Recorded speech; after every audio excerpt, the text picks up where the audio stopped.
Welcome here to TalkFCB and welcome back to the channel here today, guys, where for the very first time in 2023, we're playing at the Camp Nou. We are in our home and we are ready to go again. It's been 3 weeks since we were last here against Espanyol, and what we should expect is a fantastic crowd inside the stadium to welcome back the team after our Super Cup success. Today we're going to be discussing the upcoming game against Getafe. We're going to be looking at what we can expect and especially our forward options that Xavi has coming into this game, with particular focus on Ansu Fati, along with the big question: will we stick with the same system that we saw in the Clásico, in that domination of Real Madrid, or will there be some change from Xavi? It's all coming up today, guys. The good feelings still remain. So let's do it, because today's pre-match video is coming to you courtesy of the Forza Football app, which is a great way there to stay updated with all of the latest news and scores across the footballing world. And the one feature that I really love about this app,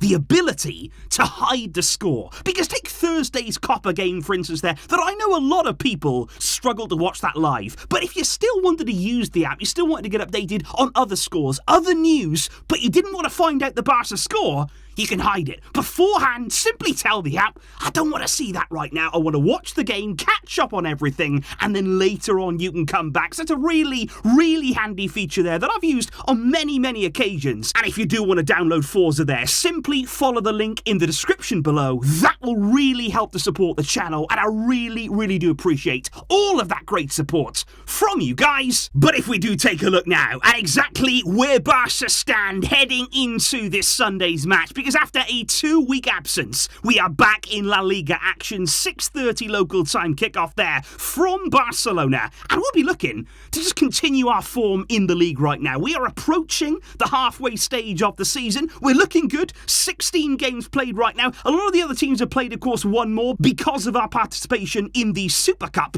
but we have a 3-point lead over Real Madrid right now. And it's also interesting because on Sunday, straight after our game, Real Madrid travel to Athletic Club there. Going to San Mamés, it's always tough. It is never, ever easy. Going to face there Ernesto Valverde's team. Real Madrid still look right now a little bit fragile, even despite their incredible comeback in the second half against Villarreal in the Copa del Rey, when of course they faced another former Barca coach in Quique Setién. Now, speaking indeed of the Copa del Rey, Real Madrid's comeback there has been rewarded with a blockbuster clash against Atletico Madrid in the quarter-final stage there of the Cup, and Barça, with their win over Ceuta, will now be facing Real Sociedad in the quarter-final stage there. A big step up in quality now in the Copa, and that game is coming at the Camp Nou. We are going to be playing at our home, and that's going to be one leg. And it's interesting because that game is next Wednesday. So already here, this Sunday,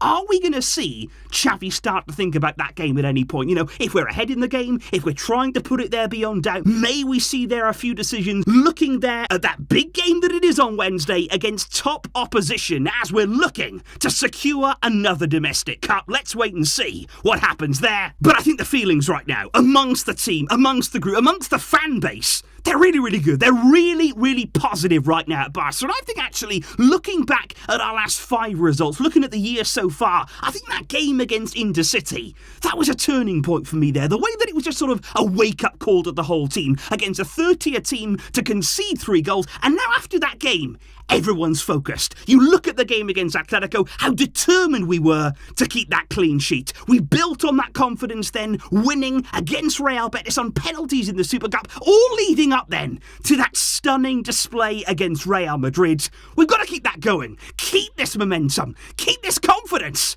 Because we love it. Coming into Sunday's game though, however, Xavi will be without several forwards now at his disposal. One of those, obviously, is going to be Memphis Depay, not only for this game, but the foreseeable future, because he has now left the club. It's been confirmed there, his transfer to Atletico Madrid, €3 million up front, that is a confirmed and fixed fee. There will also be the potential of €1 million in variables there, and he signed a deal with them until 2025. Barca have also gained a buy option, not an obligation, but just an option for Carrasco in the coming summer for 20 million euros reportedly there. That's the option for Carrasco. And I think, when you're talking about Memphis, he came to the club at a difficult time. We were going through that transitional period. It wasn't easy. Times were tough financially. And I think he helped the club out in terms of he had a brilliant start to his Barca career. Absolutely electric start. I think since then, for a number of different reasons, really, he's sort of fallen away. He's fallen out of favour at the club. And I think this move has sort of come at a time when it works for everybody. Barca are happy there to save on the wages. He's happy to go to Atletico Madrid, get that contract now at 28 years old. He leaves the club with 14 goals in 42 games, and it's going to be interesting to see how he gets on in that Diego Simeone team. But of course, also this weekend, we are going to be without Robert Lewandowski. He has 4 goals in his last 3 games there across the Super Cup and also the Copa del Rey, but unfortunately, now the time has come to serve the final 2 games of his 3-game ban in the league. He will miss the match against Getafe and also the one against Girona, and that also goes the same suspension there for Ferran Torres. He's going to miss the next 2 league games too after his red card against Atletico Madrid. And I think for Ferran right now, guys, he is struggling so badly in this Barca team. I think for a while now his performances has been on a decline, and every game it seems to get worse. You look at him in midweek there against Ceuta, a 3rd division team. He was still struggling. He was still struggling there to impose himself on that game, and he is feeling so low right now. Within the club, Barca apparently are concerned about his state of mind, about the fact that he's not feeling good at all, and apparently Ferran has recently started working with a psychologist, which I think actually for a lot of players at the high level, that could be something really useful, and I think he needs something, because the performances, they're just not there. But one man I've got to talk about, speaking of confidence on the opposite end maybe of the scale, let's talk about Ansu Fati. A lot of people right now really excited by what we're seeing from him in terms of confidence returning, in terms of sharpness coming back into his game. It's still a work in progress,